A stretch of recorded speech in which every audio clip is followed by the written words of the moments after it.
All right, guys, welcome to another episode. We're working again on the Ford Cummins swap. And as you can see, I skipped a few steps because we were just working hard to get things done. But the cab is coming back on the truck. We're getting really close to having it back lined up and bolted in. We got the wiring harness kind of laid out. We got the power steering line from Diesel Conversion Specialist in place. This wiring harness is also from Diesel Conversion Specialist. This is the fuel pump wire. We ran that from the frame. Or along the frame rail. We got the fuel lines plumbed. Everything cab related is in place and looking pretty good. So now it's finally time to drop the cab down. A couple of the issues we ran into as we were dropping it down is the dipstick was hitting the AC right here, but it looks like we got that figured out. And the turbo elbow was also hitting, so we had to take that off. But I also think that's because the cab, we were a little bit off because we did push the truck out in the last episode, push it back in to wash it, and we didn't get it lined up just right. So Brody had the brilliant idea of jacking up the front of the truck, sliding it over, and now everything fits. Surprise, surprise. One of the things we got to do when we're at this point is line up the steering shaft. Anytime you pull a cab off or even like take a subframe out of an S13 or something, that's one of the things is lining the steering shaft back up. Luckily, this only fits on one way. So it's not like a splined S13 shaft where you got like, you know, got to try and line it up.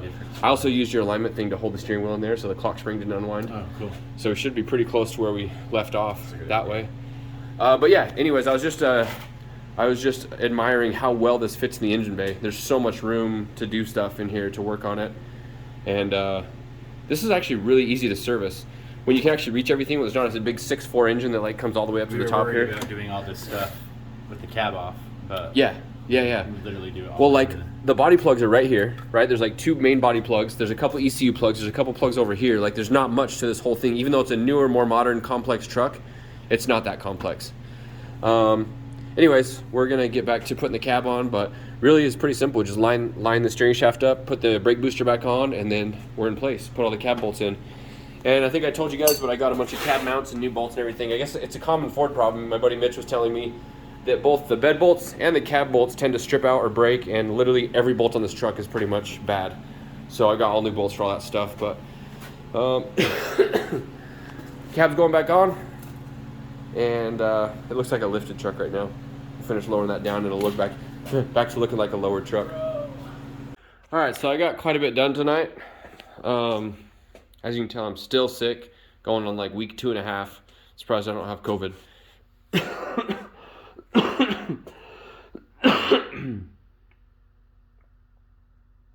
But I basically been working on like wiring stuff, right? I got both of these done.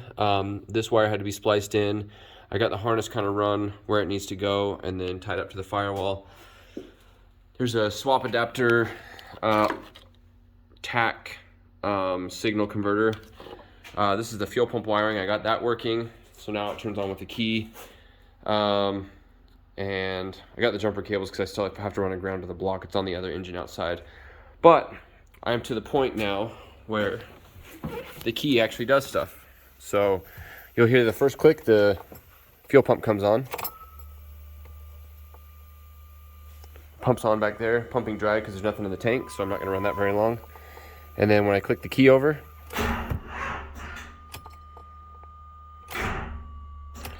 batteries are kind of dead, but the start signal's working. There's no oil in it yet, so I don't really want to crank it or start it, but that means the start signal's doing what it needs to. There's a couple sensors that needed to be jumped and bypassed in order for the start signal to work, but that is working, so that's super exciting. So once I get the batteries charged up, get some oil in it, and then loop the transcooler lines, I should be able to start it tomorrow. Oh, and make it so the tank's actually pumping fuel. That's about all that's stopping me from starting it. Tomorrow I've still got to do the throttle cable. I have to modify the Ford pedal inside and make it so it can handle a cable, and then blast a hole in the firewall somewhere and then run the Dodge cable up to the P-pump. Once it starts and runs and I can drive it in and out and move it between shops, which is my goal, then I'll start doing like intercooler piping, radiator hoses, mount the radiator, all that kind of stuff, which really shouldn't be that complicated. It's just work.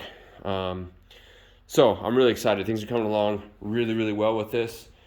And I'm to a point where I'm pretty satisfied because it's really, really close to moving under its own power. After that, I have to start driving it, taking some data logs from the transmission controller, and then email back and forth with diesel conversion specialists, and then they'll set up a custom tune for this transmission, and then hopefully that all gets working how I want it to. But that's enough jibber jabber for now. I'm gonna go get some sleep and then come back and hit it tomorrow.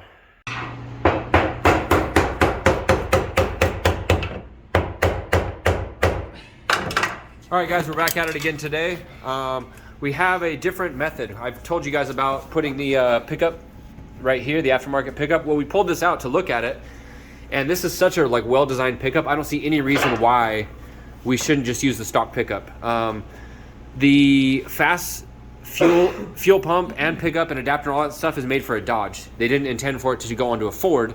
But when I called them and said, hey, I'm doing this conversion, they said, well, buy the Dodge kit and just kind of adapt it how you need to.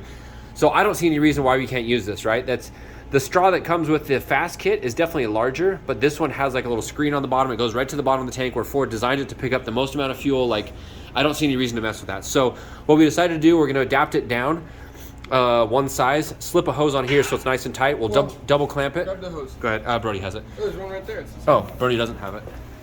Just kidding.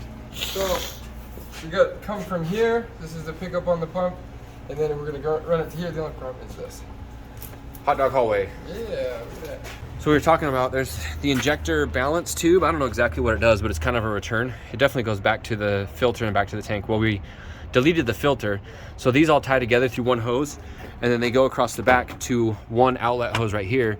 And I was told to just return that to the tank. And so the return line from the P pump is this black hose down here. And that black hose returns straight to the pump, but there's no return from the pump to the tank. But we have an extra return line on the tank, so I'm thinking, why don't we just return all the injectors, run a hose, and just go right from the return on these injectors right to the return on the tank. And that gives us another pathway for fuel to return back to the back without having to try and tee them together or anything. We outvoted you. We're gonna go get the fitting and use this because that stuff is not going on. What the heck? Yeah. Does it slip on here? Yeah. It fits perfect. I mean, it's. We can get it over that hump, right? Oh yeah. I think so. Give me a half a minute. Some of that KY. Yeah. Nice. Like this fits on there tight, but I would still put a clamp on it. Okay. Just a clamp and you're fine. So if you just got whatever you could do to replace this to an 8, then if you're okay with this hose, it would be totally fine. Is it gasoline or diesel rated? It says gasoline, diesel, yeah. I was joking, I saw that. Oh. It's funny because I looked at the hose a bunch and I didn't see where it said Fuel diesel. performance hose. That looks like it looks like a nice hose. Just weld down. Okay, well that's easy enough. So I just need to adapt that to Dash 8. If anything, I'm just gonna go buy a reducer. Oh yeah. So I can leave it there and just do a Right, I might actually have one. Okay. All right, I'm gonna go look. I didn't think of that thing. All the way. All right, Brody came up with an even better idea. He topped his first good idea with an even better one. That's the original Ford quick connect thing, right? Yep. Was it using O-ring inside or something? Hopefully, I guess we'll find out if it Yep. leaks. There's 2 And then it others. goes right down. Sorry, goes right down to the fast fuel pump. And we didn't even have to go to the fitting store. We had enough stuff here to make it happen. So that's awesome. Click and done. Yeah. Awesome. So then we might be able to use the other one and then adapt it down and go to our return up there. Good Yeah. idea. It's really close to running. Really, really close. That one down there on the floor? Yeah, this one. Here, give me a half an hour and I'll get that fixed.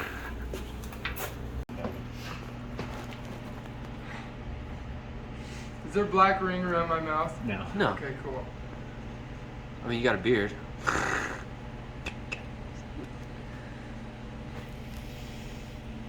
Okay. It's working, Kelly. Look at that. Amazing. You're so good at blowing. I'm so good at sucking too. You should see the other We side. only need Blowing. one direction at this point. Well, We might need other skills in the future. direction. But cool. talk about sucking. Exactly. Are you gonna fill the line too? Maybe. The blue line? Yeah. Yeah. Put some pressure behind it with your mouth, man.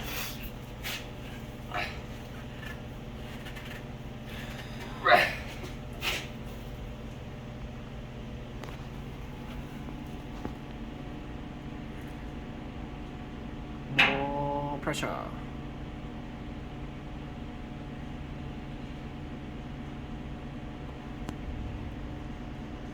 Is it flowing? No. There we There it go. goes. Stop. Cool.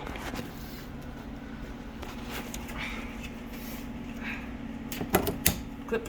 That's so cool. Rags. All right, I think it's ready to crank.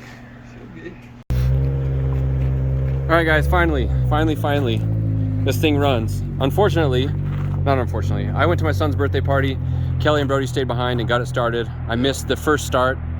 I will forever, in my heart, be sad that I missed the first You start. didn't miss anything. You missed injectors. I'm not gonna pretend like I saw it start for the first time. But this is the first time I'm hearing it start, so let's see what happens. You guys got the fuel pump and stuff all working, right? No more catastrophic explosions. Oh, we didn't talk about that. We were checking the fuel pump, and I definitely routed the fuel lines all wrong, and it built up so much pressure because it was deadheaded. It blew the filter out, or blew the O-ring on the filter, and I got soaked. The whole back of the truck is soaked in diesel. Like Kelly's whole shop is soaked. That really sucked. So they got that figured out while I went to Adam's birthday party, and then they got it started. So let's see what it does. I want to hear it run.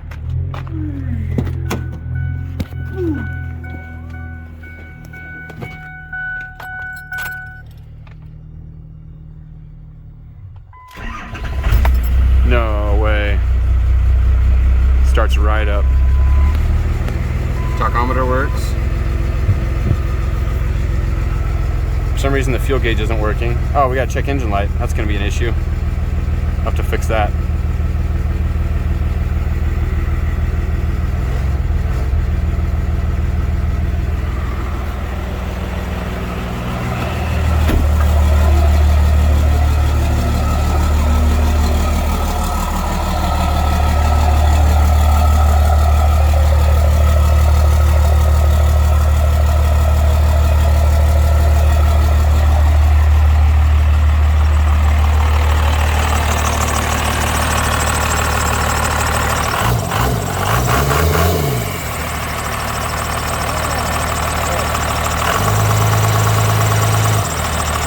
I'll have to fix that one. Awesome.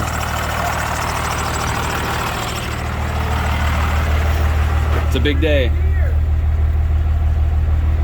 Nah.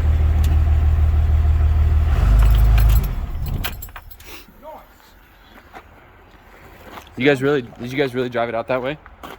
Yeah. We should drive it down the street with you laying under the hood. I mean, Just sit there pouring coolant in it.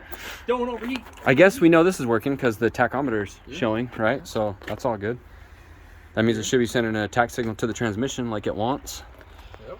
Everything else is working. The batteries are charged up. The exhaust works. You didn't do anything weird, like when you put it in gear, it does everything it's supposed to do, reverse, drive, all the good stuff.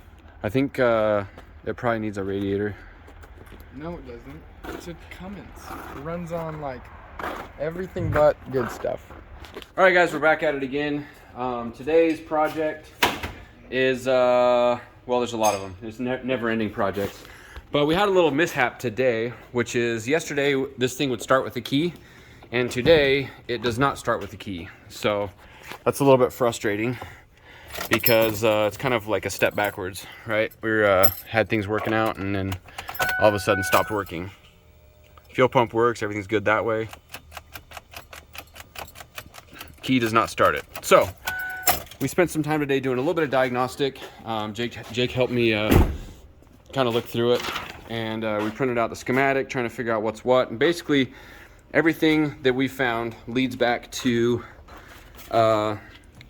this side of the schematic, which is basically the ground side of the relay, right? We have power coming from the key, we have power going through the ignition switch all the way down to the starter relay. So when you hit the key, the starter relay pin 85 powers up, which says that there's signal getting to it, but the ground side that completes the circuit is open because it goes through the ECU, it goes through the neutral and park switch, it goes through the clutch pedal switch if it has a manual transmission, it goes through, what is that, transmission control module, whatever all this stuff is. There's a bunch of stuff there. On top of this, I don't know if any of these indicate that. I mean, you got high-speed CAN, high and low. And so I think that stuff communicates with the PCM. Anyways, I know for a fact the what are they called? The exhaust, the EGT sensors, exhaust temp sensors, interrupt the start signal, or I guess it would be the ground signal for the starter, as well as I believe there's a few other sensors, and I don't know what they all are. If we had a checklist of like, hey, check and make sure this is working, this, but we cannot find a list of exactly what parameters need to be met for this ground to close and allow the starter to work. So even though all the instructions from DCS have told us not to jump the starter, I did find some videos online of some rednecks doing it, and none of them seemed to have problems. So we did jump the starter a couple times just to be safe, so that the ECU didn't trip out. Jake would hold the key in the start position while I jump power to this. I don't know exactly why they say not to do it, but they said something with the PCM possibly locking out, and we didn't want to risk that. So we tried to use all the precautions we could to not have that issue. But this is the start signal. So this goes straight down to the starter itself, the excite wire, and this one comes from the relay.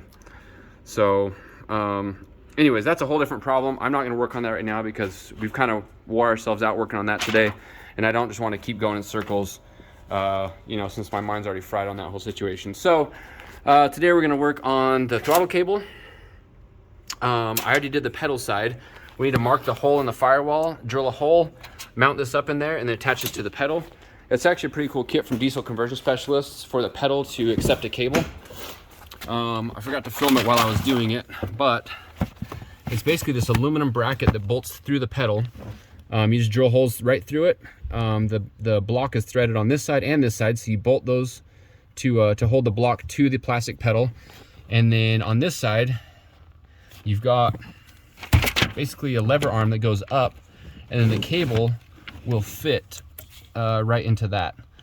So as you actuate the pedal, it'll pull on the cable up there, and you still have the pedal position sensor inside of here, and then there's a TPS on the P pump up under the hood. So you've got two signals sending voltage to the transmission computer so that it can make calculations based on both the pedal position and the throttle position sensor. And then I believe it was saying something about having to balance the difference between both of them. So like the cable needs to be tight, and the linkage on the P pump needs to be tight, and all that stuff. So we'll deal with that. But for now, we just gotta mark up here, drill a hole, and then get the cable mounted through the firewall and then hooked up to the pedal, and then make sure that it has full travel and all that stuff. So that's the next step for now. All right, guys, so we found one little issue here. This is the hose that's supplied with the DCS kit. It's a nice looking AC low pressure hose.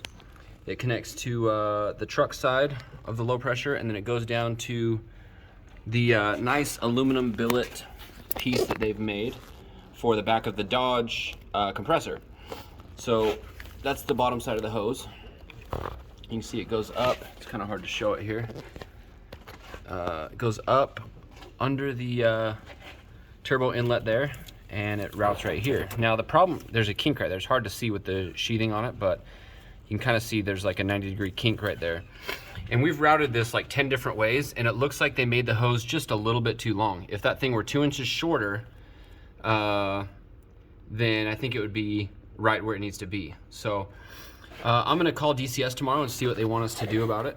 But it almost looks like we could cut it and reclamp it ourselves. But since they sold the product, I'm gonna call them and see what their recommendation is, right? I wanna give them an opportunity to make it right, or maybe they sent us the wrong hose, or see where things go with that, right? I wanna be realistic with giving them an opportunity to to figure out the problem for us. Because when you spend a lot of money on a conversion kit, you want to make sure that you buy the right components and everything's working out right. So instead, obviously my gut feeling is like, my instinct is just, let's cut that, modify it, and make it work, which I would normally do. But like I bought the conversion kit so everything would fit. So I'm gonna go by the book and call them and see what they suggest. But everything's been fitting really well. The wiring harness looks really good in this truck. Everything's the right length. So this is kind of the first snag we've run into.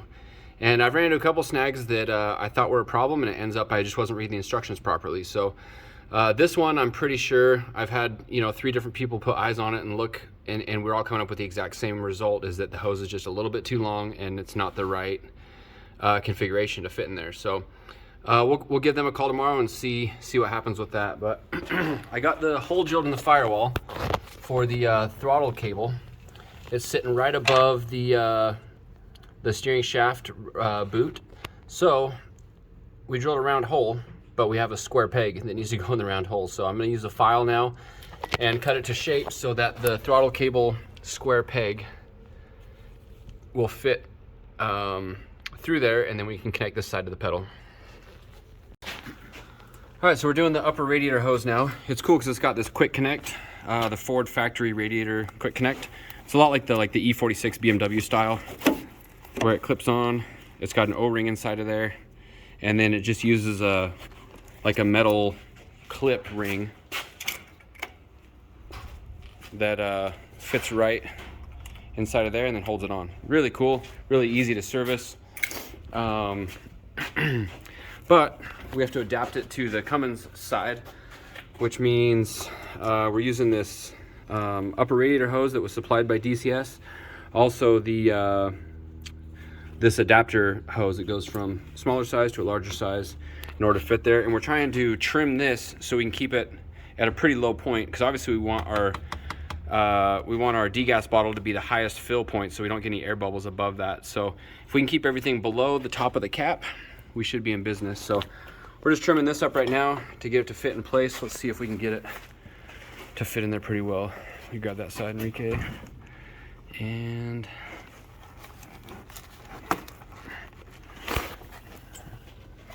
does that give us enough bite to put a clamp on it?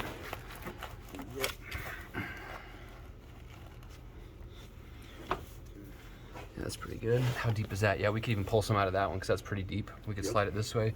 Gives us room to use the oil cap still. The dipstick we noticed is going to be under there. I kind of haphazardly mounted this, not knowing what was going to be in the way. So I could potentially build a bracket, go above these lines, and then put the dipstick so it's up higher above that, and then just do like an L bracket that goes down to that.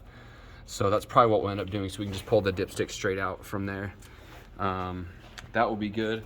Kind of getting an idea of where our intercooler pipes are going to be. It looks like it's probably going to come straight out here and then up and over and then down through there to the intercooler on that side, and then this one will come kind of this way and then down.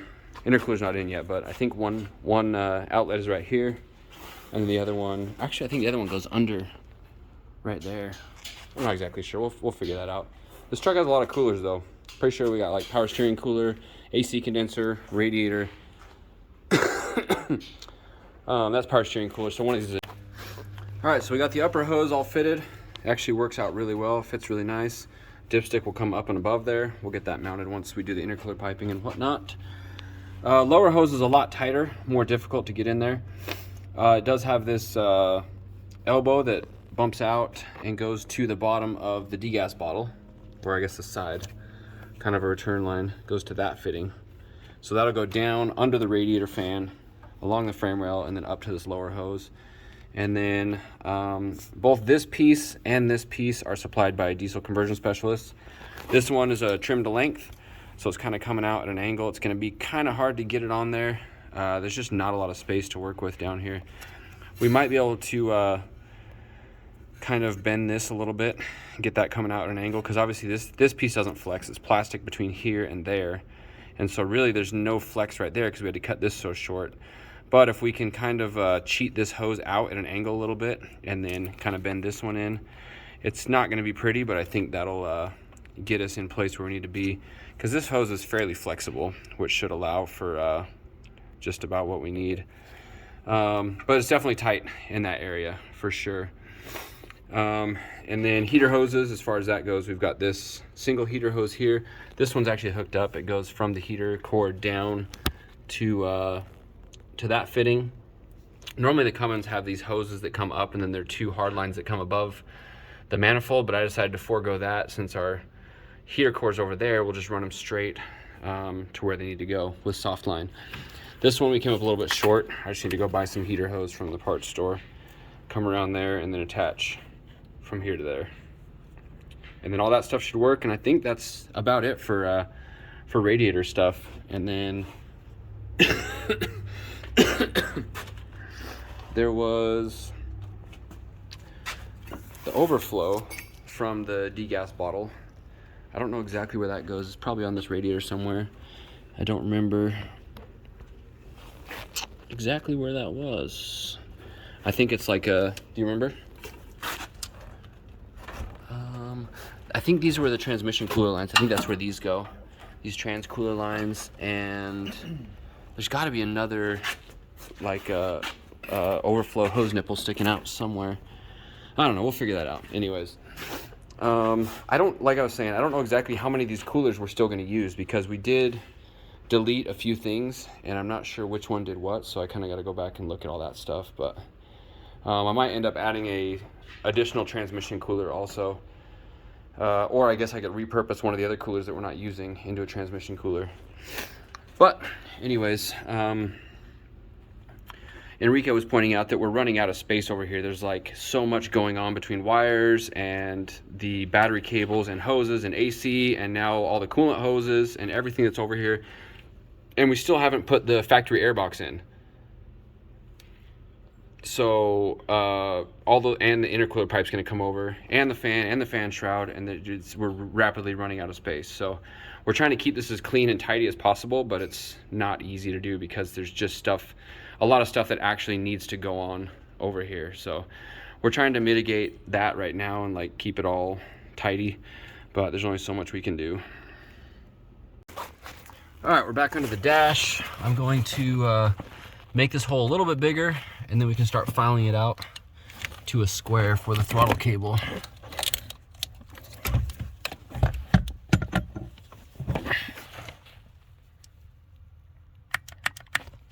What the heck? Really?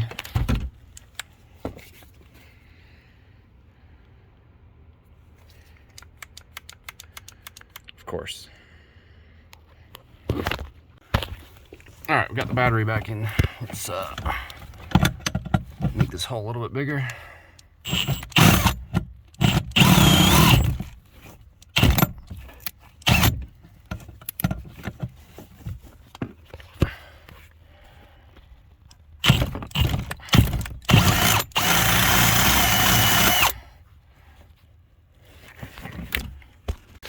All right, so we got the throttle cable installed. Of course, I took the light away, so you can't really see it, but it worked out really well. We had to file it square. Right now we're topping off the water. All the radiator hoses should be tight and installed. Of course, we're checking for leaks right now, but we're just about to start it and then let it idle for a minute to see what happens.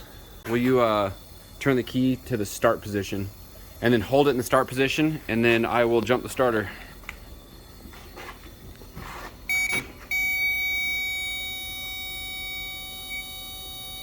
Yeah. Okay, hold it there. Come on. Batteries need to charge up a little bit. All right, let's try this again. We got jumper cables and everything on it. Come on. Not quite enough. I wonder why that's the case. All right, well, we finally got it started. It's almost 2 a.m.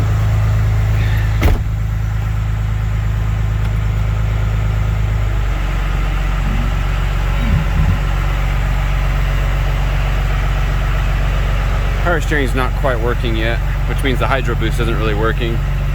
But I'm hoping by letting it idle for a while, we'll clear out any sort of problems that we have with that. Just kind of get some fluid through the system and whatnot. That's my hope.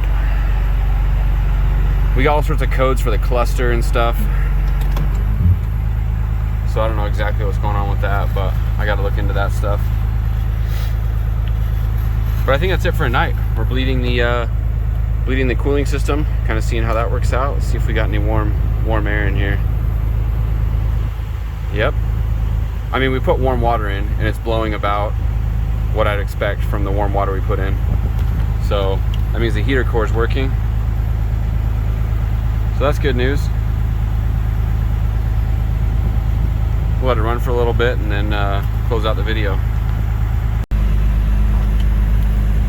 This is my first drive down the street with the Cummins in it.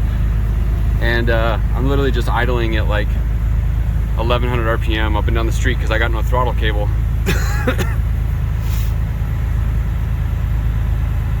But even that being the case, I'm still super stoked. Be sitting in the driver's seat of this thing, putting around. I really wanted to get it up to speed a little bit and see if the transmission would shift okay and all that stuff, but it is what it is. Power steering's starting to come. No, it's not. No. Not really. The hydro booster's making noise. I wonder if the lines are backwards. If it's feeding through the power steering and the hydro booster backwards. That might be bad for it. I'm gonna have to look into that one. But that's it for today's video.